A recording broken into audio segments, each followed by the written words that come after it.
So my father called me. I was sitting in office along with him, and he's like, "What do you want to become in life? What do you want to do?" So I actually told him, I really don't want to be called a halwai for sure. I cannot. That was your destiny.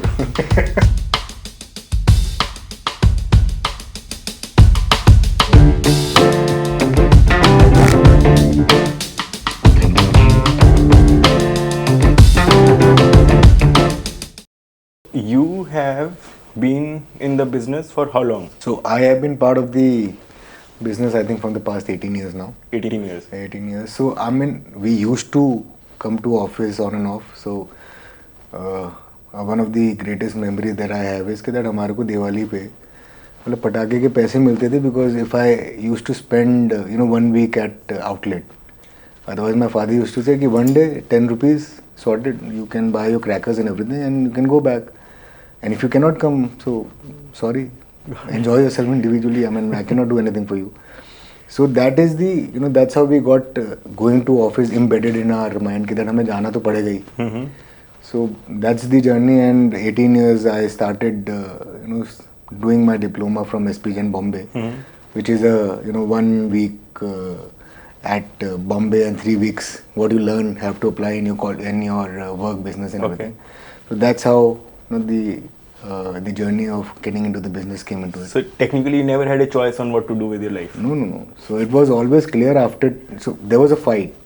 So in the entire all the generations, so my cousin brothers and us, Delhi's two brothers, my father and Tauji, they are the one who looks after North India. So my cousin brothers entered into business right after 12th.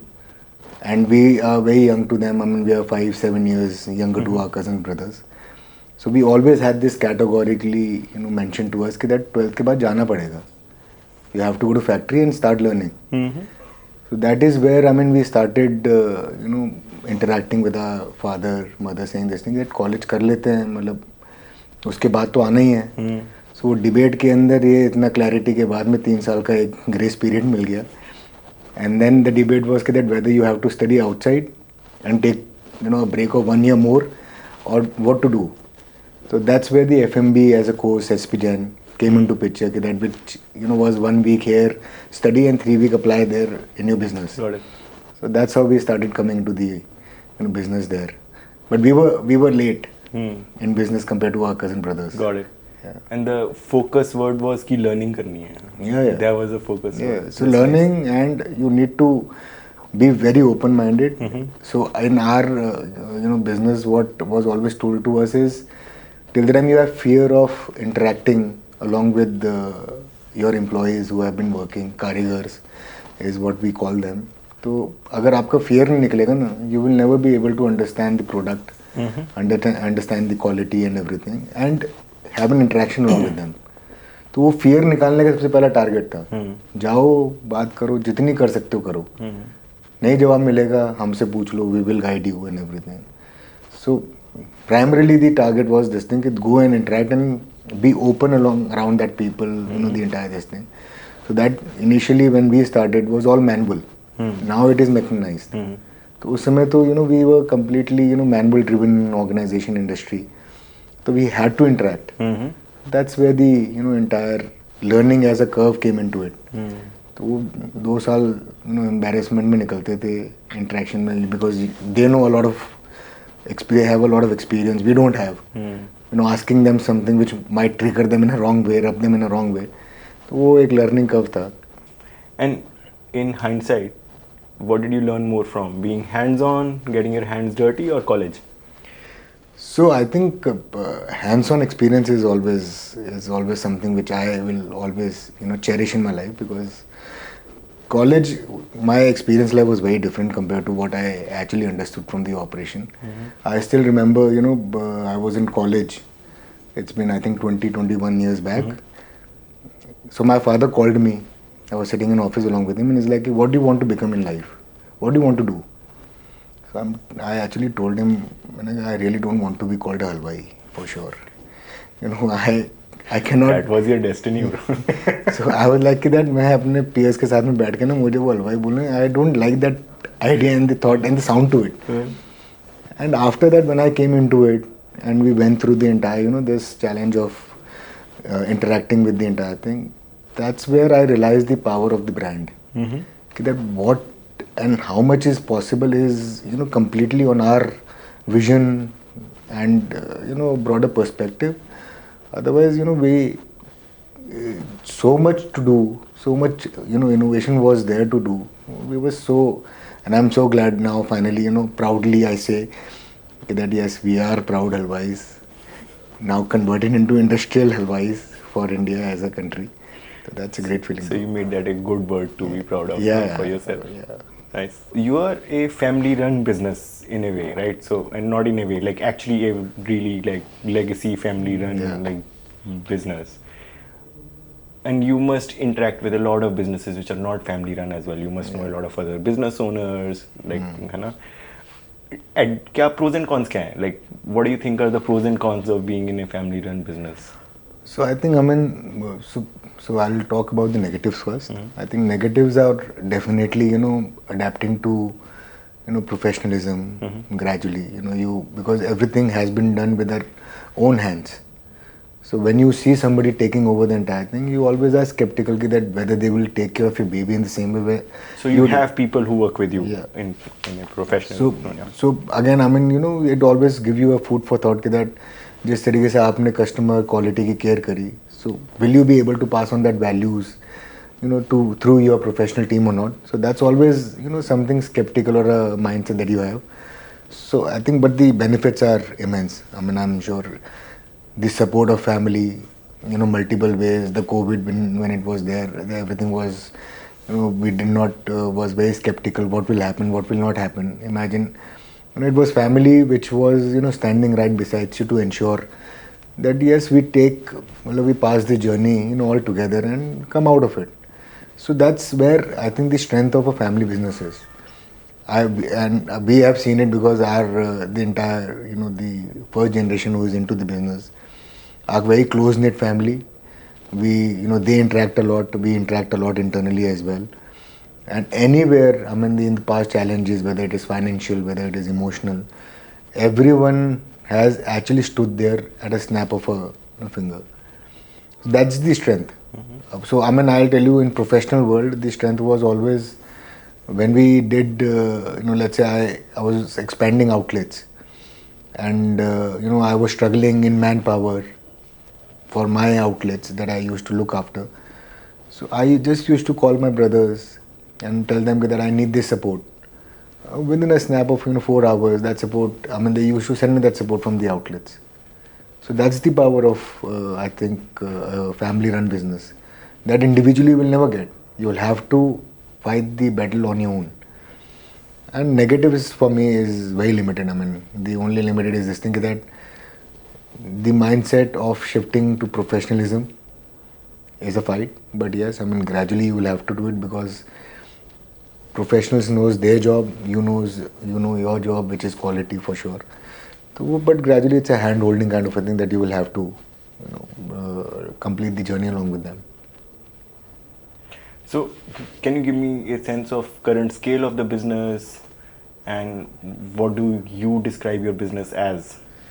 So, current scale of the business, so for I think 2 categories are there. One is the FMCG category. So, FMCG category we are approximately around $0.7 billion as a revenue for the last year, and this is primarily for Delhi as a market that I'm talking about. And for retail, we are approximately around, I think, $0.25 billion at the moment. So that's what is the current status. Retail outlets as a number is around 125, and we are growing approximately at a category of at a number of 20% per year for retail. And for FMCG, we are growing in double digit only, targeting to 12 to 15. But I think a little progressive target. But yes, with the number of the population in the market which is growing, I think should be achievable as well. And how many people strong are you? What's your total employee strength? So total employee strength for entire as a market would be, I think, beyond 18,000 employees as a whole. Wow. So and strong. I think we do have carried a lot of legacy in terms of loyalty of employees along with us.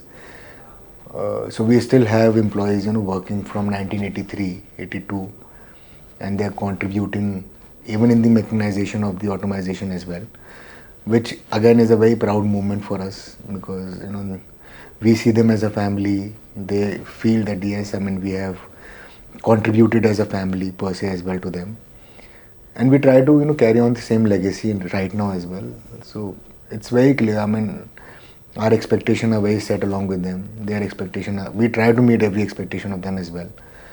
So we try to keep it very employee centric, so that I mean, if your employee is happy, your customer is happy. That's a very basic philosophy of a hospitality business that we can follow. So 40 years people have been with you. Yeah. That's a lot of time. So they have seen their generation getting married. Now the generation are working along with us. Their sons are working along with us. So for them, I mean, I still remember in terms of when we came to Delhi in 1982. I think Taoji got a lot of employees, members along with us. तो we always used to have food meal together. So हम वहाँ बैठते थे तो my mother, my taiji used to make the food for all of us.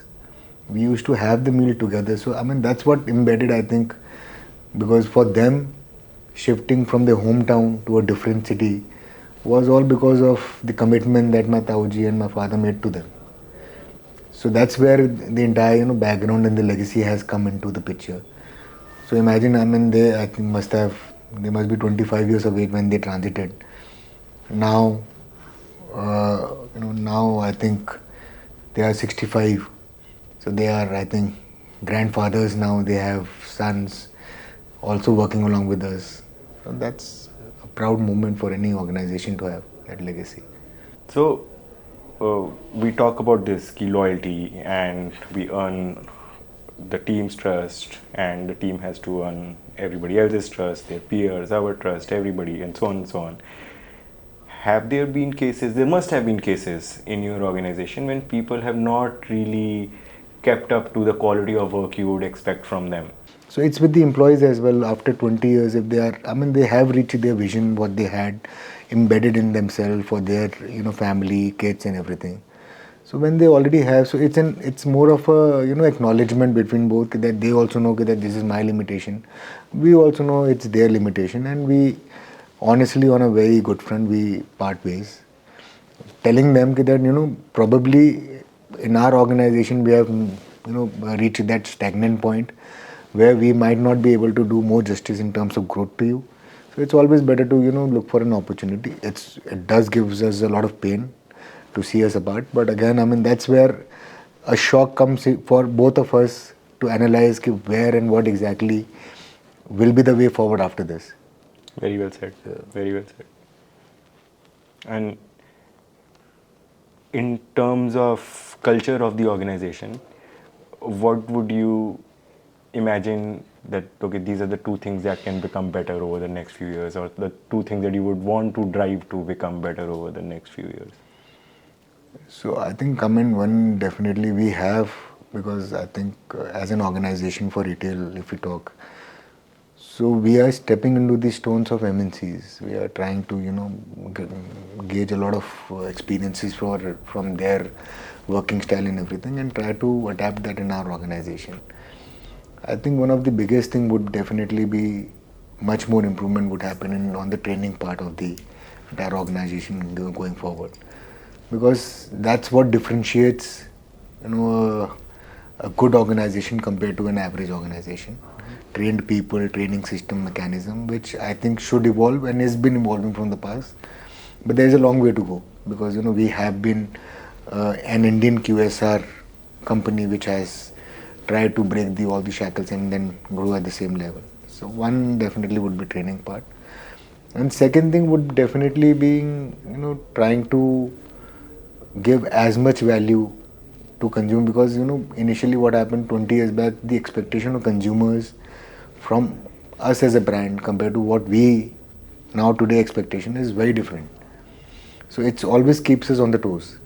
We have to work hard even more now. So we cannot be complacent because it's the expectation of people, it's our aspiration, what we want to contribute to it. So I think things have not gotten easy for us. It's gotten more challenging for us with the number of increasing outlet, with the market share and everything.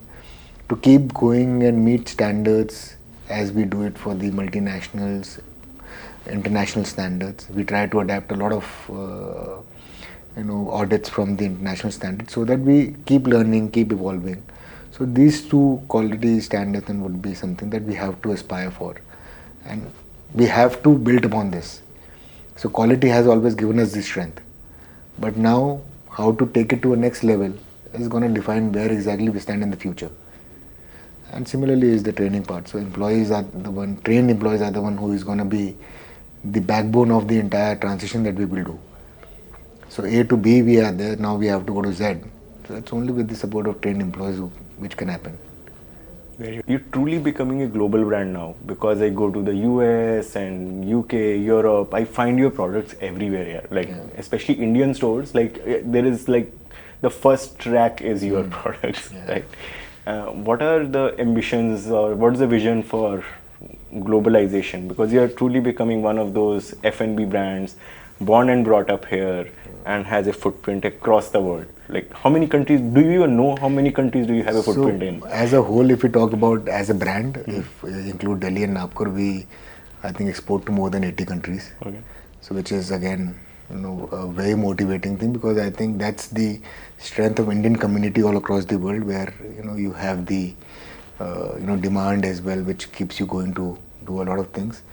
And in terms of globalization, we have done a lot of things. I think we already have moved on to the part. We have few of the manufacturing units in UK, London at the moment. But for retail presence, we are a little skeptical because we don't do franchises, we don't do anything. So it's all company owned or operated outlets by us personally. So we are open to the ideas. So we might be expanding, in Middle East or South Asia as well as a market, but very slowly, very gradually. One step at a time, one outlet, and then probably we'll look at more expansion and everything.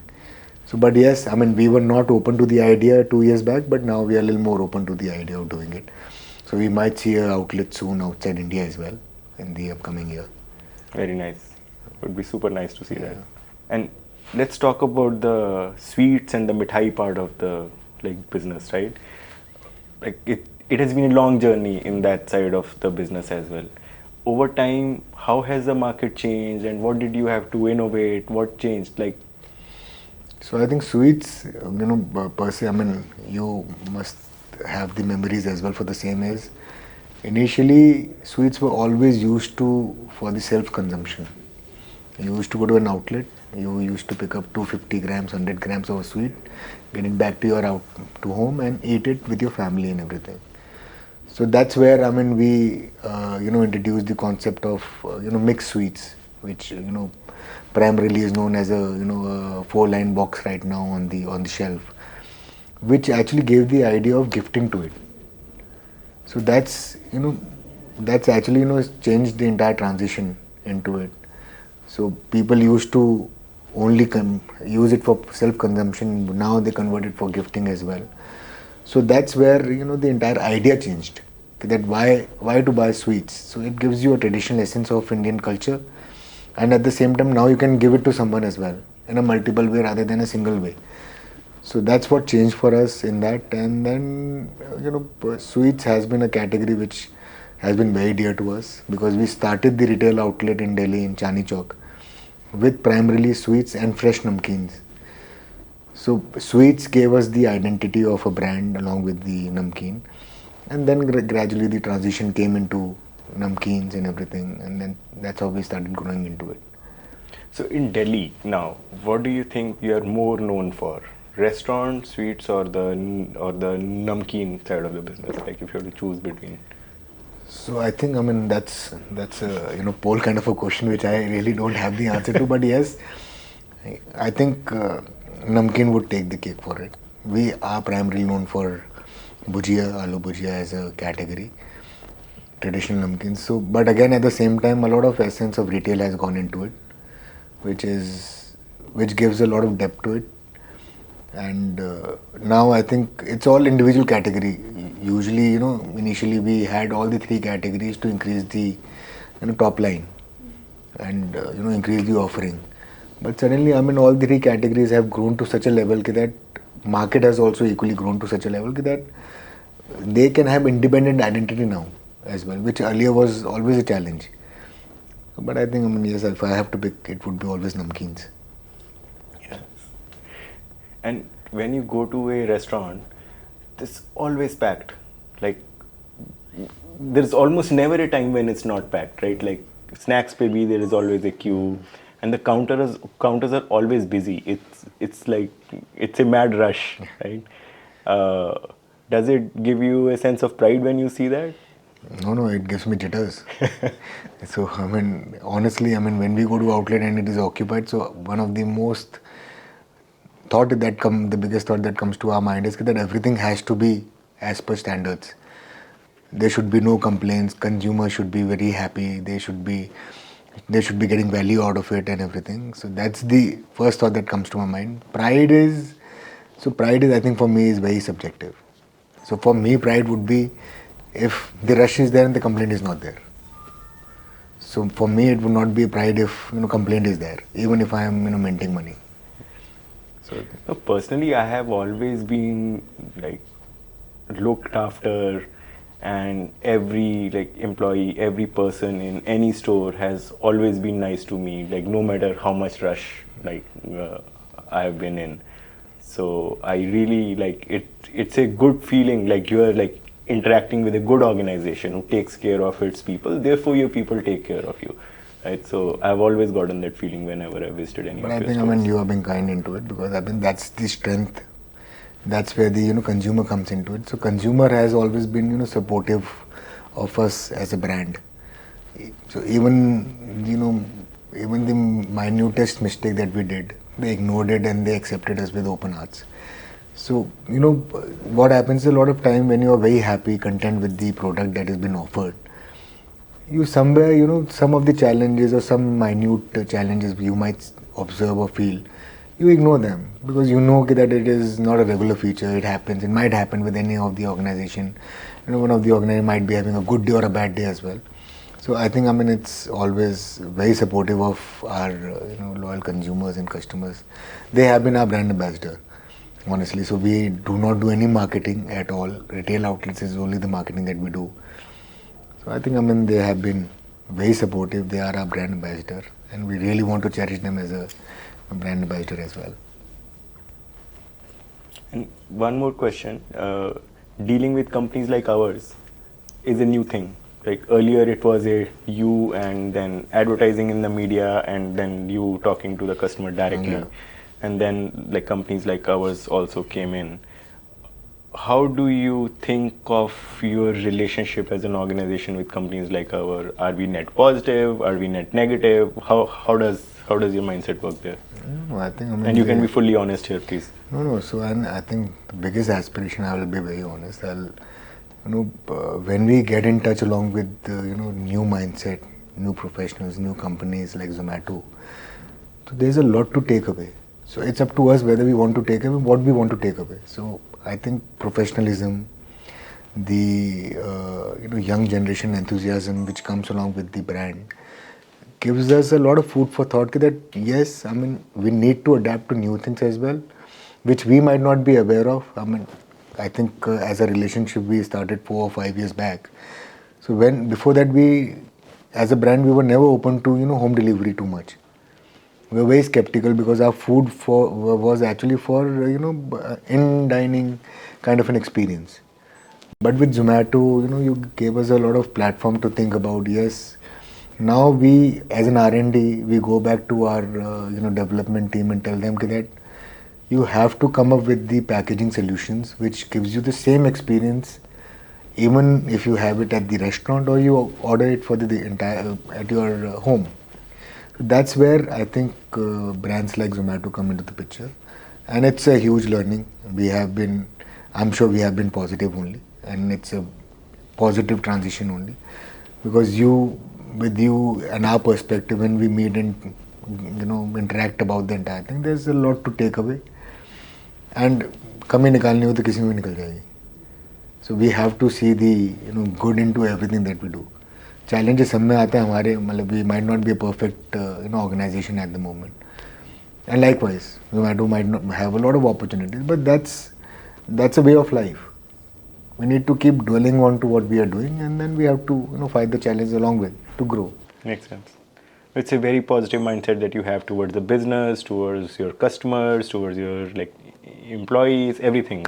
It's very nice. And I mean, I have spoken to you a few times, and I have always like gone back, like, oh, I have learned so much. I have learned so much from talking to you. So thank you so much for that. The pleasure is all mine. You are being modest though, but it's a legacy brand that you have created as well at the same time. But and you are very, very bacha in front of the legacy you have there. So, but again, I mean, the point is that it's about the vision. So you started the organization at a later part and got the entire thing in a shorter span of time. So it's much more, ideologies and learning and the thought process that you've got into it. And it's always a pleasure to interact along with you. I think this is the second or the third interaction I had along with you. So I always look forward to, interact and meet you, because I know I'm in half an hour, 45-minute interaction. Something there would be for me to take away along with me, and to try to do that in my organization, personally, professionally, is again a different thing. But something always is there to take away. Thank you so much. Pleasure.